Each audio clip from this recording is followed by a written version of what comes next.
মামাতো বোনকে বুঝালাম, শোন আমাদের বাড়ির বউ হবি। তখন আমার কথা শুনে মামাতো বোন বলল, তোমাদের বাড়ির বউ হলে কি আমাকে খুব আদরে রাখবে? আমি বললাম, আরে হ্যাঁ, অনেক আদরে রাখবো। কোনো কাজ করতে হবে না, অনেক সুখে থাকবে, পায়ের উপরে পা তুলে খাবে, বিয়ের পর অনেক জায়গায় ঘুরতে যাবে, সোনা দানা টাকা পয়সা পাবে, কোনো কিছুরই অভাব হবে না। এটা শুনে মামাতো বোন বলল, তাই?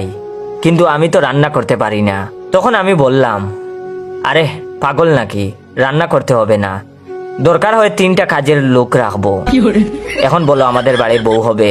তখন মামাতো বোন বলল, তাই, ওকে হব। মামাতো বোনকে অনেক বুঝিয়ে পটালাম আমাদের বাড়ির বউ হবার জন্য। কিছুদিন পর মামাতো বোন ঠিকই আমাদের বাড়ির বউ হলো, কিন্তু সেটা আমার না, আমার ছোট ভাইয়ের বউ।